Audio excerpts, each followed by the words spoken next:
Welcome to Building Blocks of Financial Freedom, and my name is Kyler Nathaniel. So, in being financially free, the first thing that we must always understand is that money is a resource. We use it as a leveraging point to complete or accomplish our goals in life. So, if money is a resource, so is credit, because credit will give you access to money, goods, or services that you will need to accomplish whatever goals that you have in life in order to be financially free. So, credit is good and debt is good if it is used wisely. Let's get that myth aired out really quickly. Debt is only bad if you do not know how to use it and you take on bad forms of debt that you cannot use to leverage or help you to achieve your goals in life.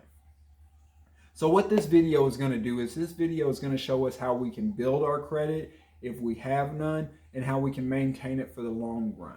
In another video, we're going to talk about what we can do to rebuild our credit if we've made some mistakes with it in the past. So let's get a good understanding of what credit is first. Credit is your ability to borrow money, goods, or services with a promise to pay at a later date. And your ability to pay is reported to the three credit bureaus.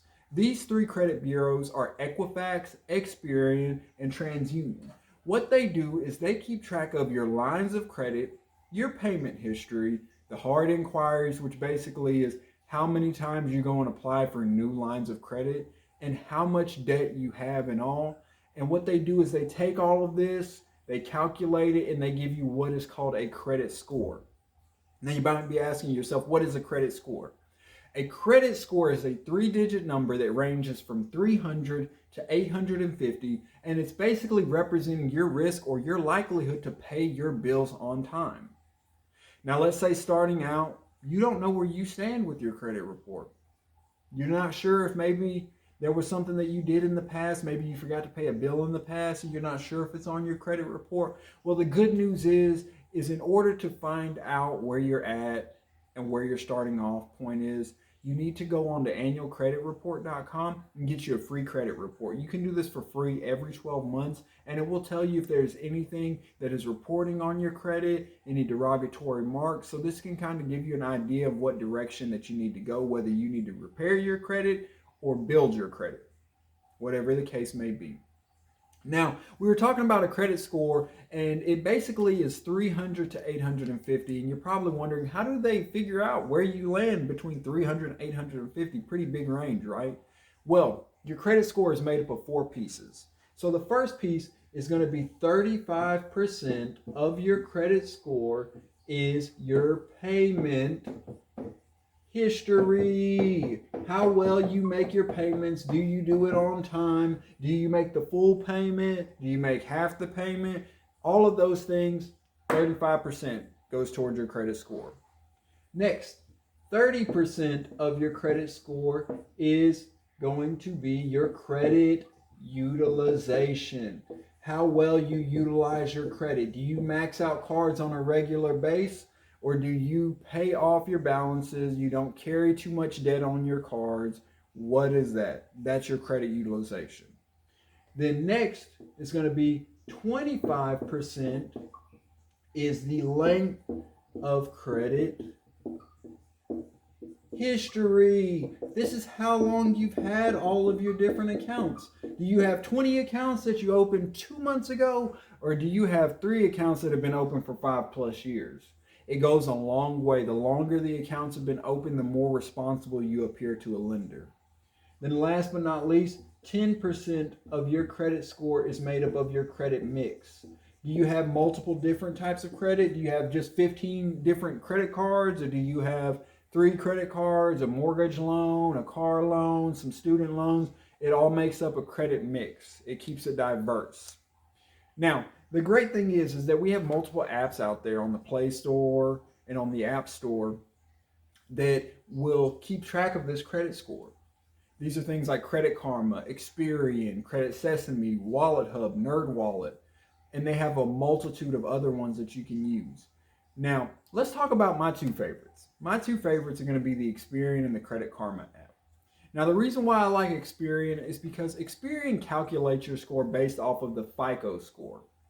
The FICO score is what most lenders use to calculate a credit score. So if you're looking at the Experian app, you've got a pretty good snapshot of what other lenders see when they go and run your credit. That'll help you keep you on level playing field when dealing with these lenders. Now the con to it is that you can only see the Experian Credit Bureau for free on the Experian Credit app. You can also pay about $20 a month if you want to see the snapshots of TransUnion and Equifax as well. Now, my second favorite is going to be Credit Karma. The great thing about Credit Karma is it's free to view the two credit bureaus of Equifax and TransUnion. Now, you can't view the Experian app on there, so that's another downfall with it. But it also has another slight con, which doesn't make it terrible, but it's just a little bit different. And Credit Karma uses the Vantage 3.0 method to calculate your score and not the FICO method like most lenders use. And it's not bad, it's just a newer way to calculate the credit score, and it might give you a different variance than what you would normally see with the FICO method. So you might see on Credit Karma that you have a 720, but then you go look at the FICO calculation and you see it's a 700. It's just a different way to calculate it, so it could give you that slight variance. So always stay aware of that.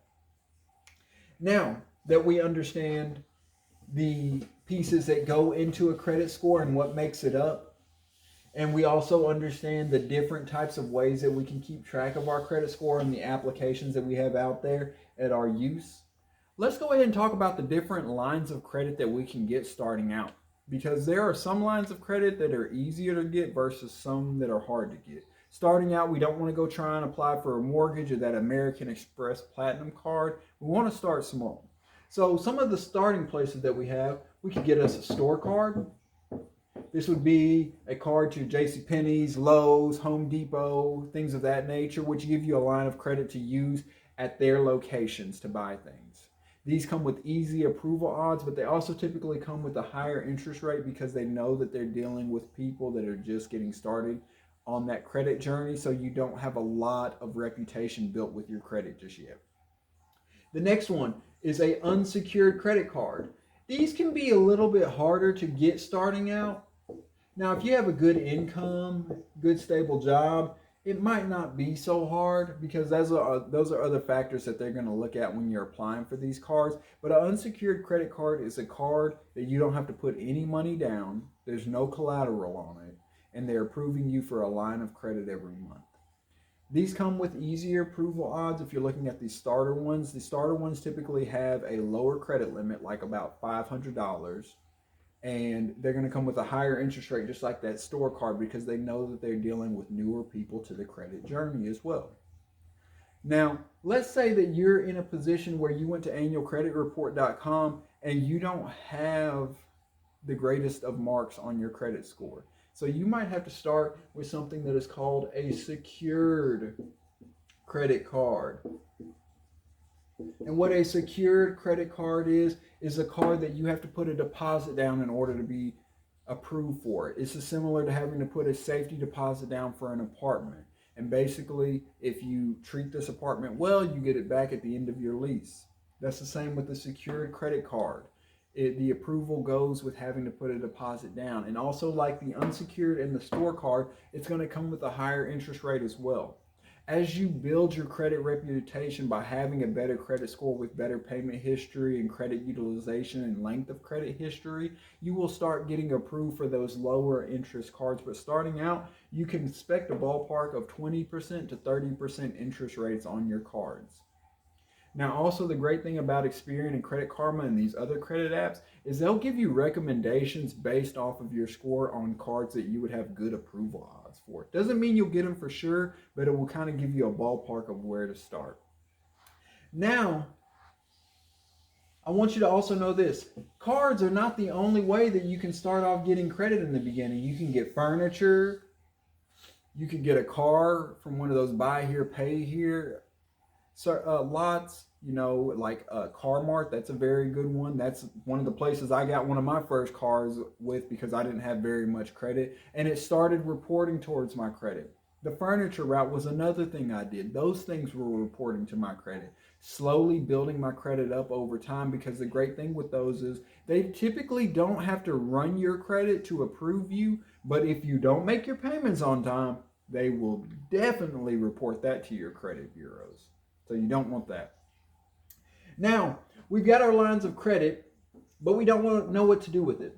Let's talk about the do's and the don'ts of credit. This is why a lot of people do not like credit, because they don't understand credit. Nobody ever taught them. That's what I'm here for, because they don't teach you credit in school. So I want to be able to show you how to use this credit to your advantage to achieve that score that you want, so that whatever you're trying to accomplish in your future, you've got credit as a resource that you can use. So the very most important thing starting out with credit is, when you get approved for one line of credit, just stick with that one line of credit. Start with one line of credit until you get comfortable and you've got a good understanding, you know how to maintain it, and you're not making mistakes anymore. Just start with one to get your feet wet. The next most important thing is, don't max out that line of credit, whatever it is. If it's a credit card, if it's a store card, if it's a credit limit at a furniture store, don't max it out. Don't use the whole credit limit that you're allowed to use, because if you remember, 30% of your credit score is your credit utilization and how well you use it. This is where maxing it out can mess you up. Because if you're approved for $1,000 credit limit and you spend $100 on that credit card, that puts your credit utilization at 10%. Lenders want you under 30% on your credit utilization. So if I go and spend $300 on this $1,000 credit limit that I have, I am already at that 30% mark. So every time I do that, that is going to play into my credit score. If I'm maxing it out, it is going to hurt my credit score. If I'm not going above this 30%, the lesser I get below this, the better it will look on my credit score. Now, let's move on. What we also want to know with credit when we're starting out is, we're trying to build up a credit score. Now, with building a credit score, credit is not to be used starting out to buy things that you normally could not buy. You do not want to start out building your credit by going to buy a house right off of the bat and you don't have a really good understanding of credit. What I recommend is, when you get approved for this line of credit, whatever it is, if it's a credit card, only buy already budgeted expenses. And what I mean by that is, buy things like gas, groceries, pay your electric bill, things of that nature. If you're not sure what's in your budget, we're going to make a video later on in the future that talks about how to build a budget, so you've got an understanding of what's going in and what's coming out.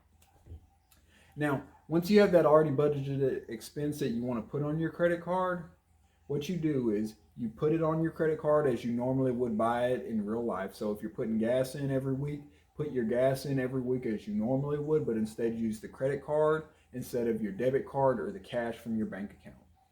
And when it comes time for you to get that money out of your bank account to use it for gas, instead just pay it towards your credit card. And what you want to do starting out is, you want to pay off the balance every month. You don't want to carry a balance, because it goes back to this credit utilization that we talked about. Because what it's going to do is, it's going to show activity on your account. It's going to show that you're charging stuff to your account. But before the bill is due, you're paying off the entire balance and you're bringing your credit utilization back down. It's going to help your score. And it's going to also show good payment history, because a good credit utilization and good payment history is being reported in a timely manner on your account. Okay? So these are just some of the do's and don'ts that you want to always keep in mind when you're using your credit card. If you can't pay off the entire balance, we're going to talk about in a later video what to do with those credit cards and how we can avoid getting in over our heads. And that's going to be in our repairing our credit video. All right. So now we've talked about credit utilization. We've talked about good payment history. There's another piece that I want to talk about. And if you remember, 10% of it is made up of your credit score, and that is your credit mix. Okay, your credit mix are the different types of credit that you have. Those are going to be your credit cards, your personal loans, your auto loans, your mortgages, all of these things. 10% of your credit score is made up of this. Now, it's not something that you need to have, but by diversifying your credit, you're showing lenders that you don't put all your eggs in one basket. You diversify. Now, if you talk to anybody that invests in the stock market, they will tell you do not put all your money in one stock. Split it up, spread it out, because it lessens your risk. The same thing to lenders. If they see that you're not putting all of your credit into one credit card and you're spreading it out, you are lessening your risk if you're smart with it. And it shows that you can also juggle it. So what I recommend starting out is the average American has 2 credit cards. Now what I do is I have one credit card with a low interest rate, and it's got a higher limit. And what this allows me to do is this allows me to make bigger purchases on things that I can use to leverage towards my credit in the future. So I can go buy something that I know that I'm going to generate a return off of, and I can pay off of that balance on my credit card, and I can keep the interest low so I'm not paying as much to these credit card companies, but I'm getting a return on it, so I'm making a profit on it. And then the second type of credit card mix that I like to use is getting a cash rewards card. And what we're going to do in a later video is we're going to talk about how we can use these cash rewards to our advantage and make money off of our credit card. So, we've talked about a lot of great things. We talked about how to grow this credit mix. Now, once you get comfortable with growing your credit mix and you get comfortable with these lines of credit, you'll be able to start diving into other things. Let's say that you work a job or you have a business that requires you to drive a lot. So you might need a reliable form of transportation. You might want to throw an auto loan into your credit mix to get that newer car that's going to be a little bit more reliable. Maybe you need to get a personal loan in order to invest into something that's going to generate a return and you can pay off that loan and keep a profit. Or the third one, maybe you want to get into real estate and you can get a mortgage on a property and fix it and flip it or rent it out. These are ways that you can leverage your credit and grow your credit mix as well. So we've covered a lot of great things in this video. What we've covered is what credit is, how to keep track of it, different types of credit, and what all goes into your credit score, and the do's and don'ts of credit, and how you can make your credit mix work for you. Now, the great thing is that if you make a mistake in this process, it can be fixed. And in a later video, we're going to talk about what to do if we've made some mistakes on our credit and what steps we need to take to fix it and to correct it. I want to thank you for taking the time to watch my video. If you got something out of it, please drop a like, drop me a comment, give me some feedback, and hit that subscribe button. My name is Kyler Nathaniel, and again, this is the Building Blocks to Financial Freedom.